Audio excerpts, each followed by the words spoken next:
Story time. Drama. Drama alert. Story time.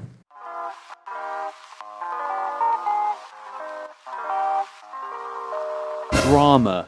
Intrigue. Internet beef. The drama episode. Instagram. Comment battles. This video is gonna have it all. Concept art. The animation industry. Luck. Hard work. Artist reacts to another artist talking about a third artist and has a comment argument with fourth artist.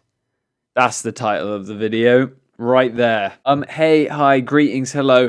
Just some jungle nomad stuff for you. A very standard, usual, top tier Poncho Pilgrim content coming at your eyes. Ooh. So, you know, I'm working on a few like jungle nomad pieces just for my portfolio, just for my website. I'm trying to update my website with new stuff, new work. You know, I need to also update with all the commissions that I've been doing over the past like couple of years. So, because it's been that long, and you know, things are hectic, things are going on. As well as this, I'm the type of guy that I don't really go into Twitter. I don't comment. I don't start weird comments, beef, arguments, drama. I'm not about that. In a similar reason why I'm not completely vibing with tutorials and because I just feel like I don't have I feel like I don't have the skills or maybe the know-how or the reasoning to make a tutorial, when my main messaging for people is to like try your best, try things out, things take time, there are no like tricks. I mean, there are little tips and tricks and handy little bits of knowledge, but they don't make a good piece of art, you know. You can learn as many little tricks as you want, but just practice is kind of the main messaging. So, in a similar reason why I don't really do tutorials, I also feel like I don't do a lot of like reactions and shit like that, and not to say that there's anything wrong with it. I'm just saying I never feel like I need to weigh in on stuff all the time. Obviously, I have very strong beliefs. Yeah, I feel like I've got a pretty well-grounded moral kind of compass. I don't know. Whenever I feel like I have my own opinion that's quite a strongly held view or whatever, I also at the same time recognize that that's just my personal takeaway, and the sort of sharing and spreading of that idea is not always needed or necessary, you know? But I guess it's fun to talk about stuff. Long story short, I recently saw that video about an artist. I think her YouTube channel is Honey and Absinthe or something. She was like an animator at Disney.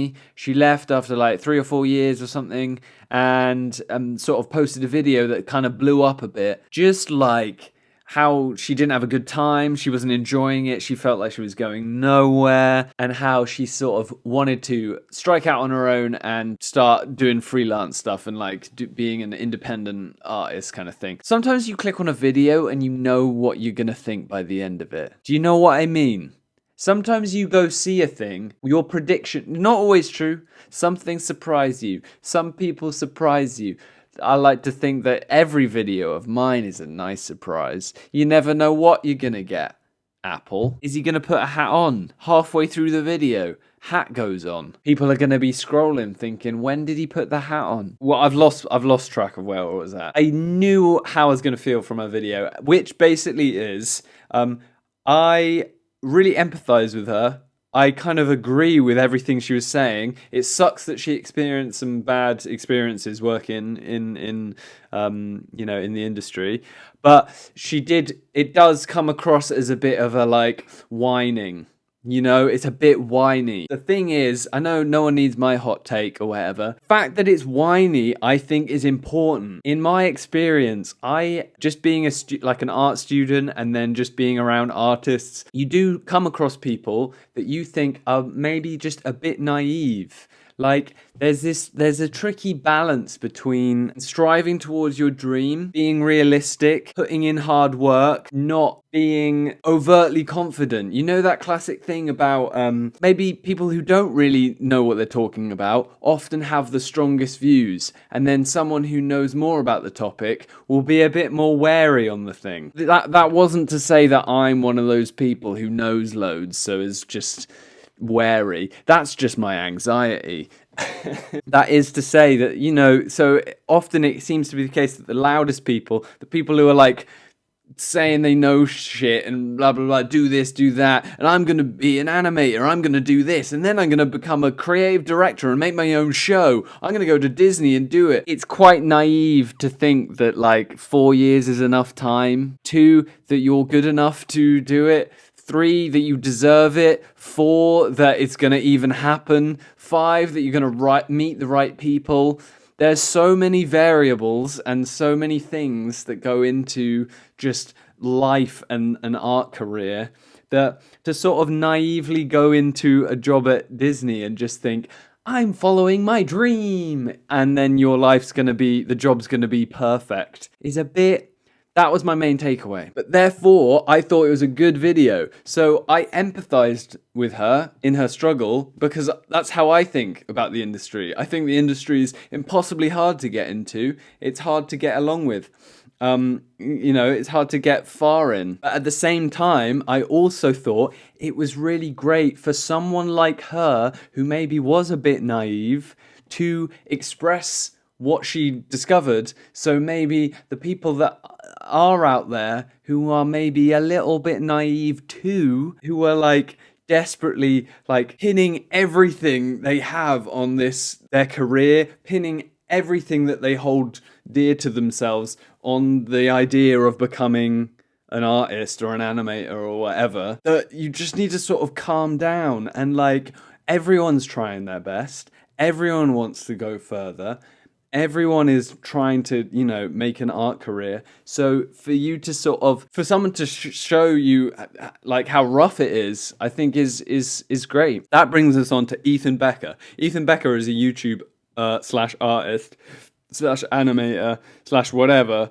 visual developer that I only sort of recently discovered over the past like few months. Seen his videos popping up. I think he's great. I think he does good stuff. He's got a funny way of doing videos. It's very memey, very jokey. I like it, kind of. Part of me does think that he's got a bit of a sort of work hard, do better, do this, do that. But I know it's sort of like in a jokey way, jokey fashion. So that's all right. But maybe you lose something in the sort of jokiness. Maybe there's a bit of miscommunication because the earnestness seems to be watered down through like internet jokes. But whatever you're gonna do. Anyway, I thought his takeaway was really good. He wanted to uplift her. He wanted to take the positive. But Ethan, and this is for you, I noticed this. You thought you could slip it in easy, like just smooth, like. You were doing a great video showing us what she was saying and then your opinion on what she was saying, and you were trying to turn a negative into a positive for all those young and aspiring animators out there. But Ethan, you forgot one thing. Somewhere in the middle of that video, you casually slipped in this. If anything's getting done, it's by me. Nobody else is gonna do it. Nobody's ever done it in my life. Money hasn't done it for me because I ain't got none. It's on me, baby. Ain't no money doing that. Ain't no parents doing that. It's me. It's your boo doing that. It's your boo. I'm talking about getting what you want in the animation industry. I'm talking about working your way up. Her baseline is, that's just not how the animation industry works. You can't be that. Yeah, you can. You just gotta work. You gotta work and work. If you work hard enough, you will get where you want to go. Just work hard, work. He was just sort of adding that in a more general sense. So I'm sure he didn't fully mean it in this way. But there is a trend. Often it comes from people who have made it to a certain degree. Often it comes from people who are very precious and particular and proud about their work and want people to know that they've put in loads of effort, they've put in loads of hard work. They're feeling a little bit sort of fragile and attacked when it comes to people discrediting them.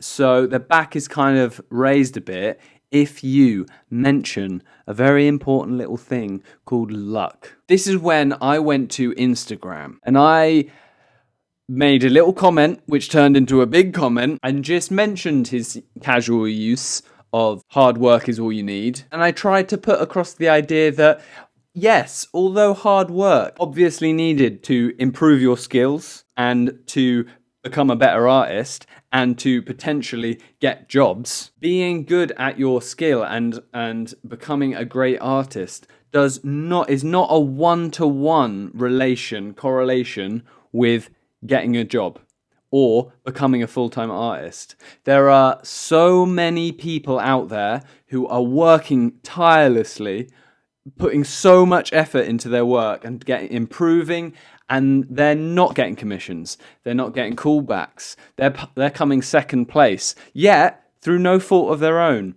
There aren't millions of studios out there.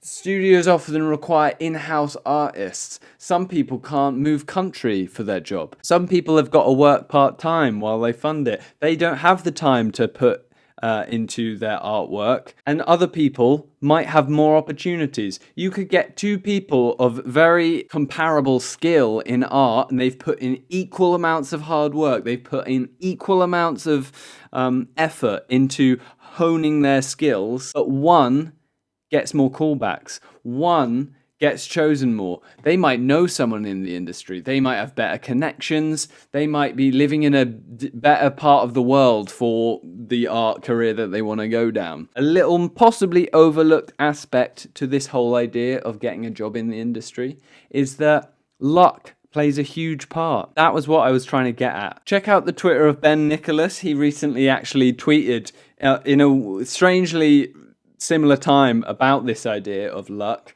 And I retweeted actually, so you can go on my Twitter. But Ben Nicholas had an interesting thread about this idea of luck and its role and how it works in tandem. It's not just hard work. It's not just luck. You know, all these amazing artists who are full-time artists now and they've got a career in art. It's not just that they got lucky only and they have no skill, you know. It's not that they haven't put in all this effort to improve their skill and their art, but you can never deny the role that luck plays. Whether it's luckily meeting the right people, putting in your submission at the right time for the right person to see it. There's so many variables. Finding a studio that, is open. You know, finding a studio that has a position before someone else does. There's so many variables and so much luck that comes into the career side of art. Not the skill side, the career side, that it's impossible to ignore. So obviously keep working hard, you know, put in hard effort. But when people in the industry or people who have made it, quote unquote, made it, say, just work harder. Oh, if you're not having success, then you just have to work harder, work even harder. They can't notice the sort of damaging effect that has on all these people that are trying desperately to get into the industry, putting in so much effort, putting so much pressure on themselves. The damaging effect of just telling them to work harder when they're already working as hard as they can is super problematic. Look after yourself. That's my main message. Anyway, I didn't get to the bit that I was going to go on to, but my comment, someone actually replied, a fellow artist, a fellow creator, an amazing concept artist. Later on, he DM'd me after we had interaction in the comments, and he actually did a bit of a 180 on his original stance, which was that it's not luck at all, and that it is only hard work. I think he sort of misinterpreted what I was originally saying in my original comment, but it led to quite a heated back and forth. I made some shitty comments, but he admitted to having his back up a bit with the insinuation that he got where he was because of luck. When people hear that, they think that you're discrediting them. They think that you're saying that they didn't put any effort in and they're just lucky. And that's what he was trying to sort of get across. And I completely get that. Obviously, he's putting in loads of effort to get better at art. Later on, he did it. He checked out that Twitter thread. He understood what I was trying to say, you know? So all this Twitter beef that just went on that actually really riled me up, and I had a really bad time. I was stressing out about what I was saying back to him, and I was stressing out by what he was saying to me. But now we're like buddies. He does an amazing concept art. I don't know whether I'll tag him or whatever. Send him some love. Like, he's great. That's been my week. That's been what's going on. Just know that you're working really hard. You're doing what you can. Everyone's out there working hard, you know? We're all striving to get better. We're striving to get jobs, but don't make your life solely about jobs, you know?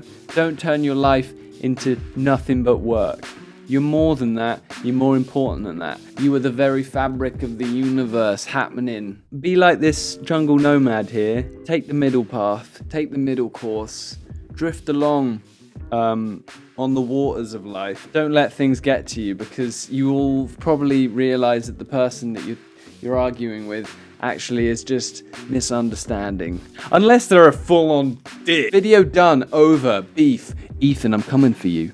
I'm coming for you, Ethan. You think you're all that with your huge YouTube channel and your thousands of followers, huh? And your full-time art career?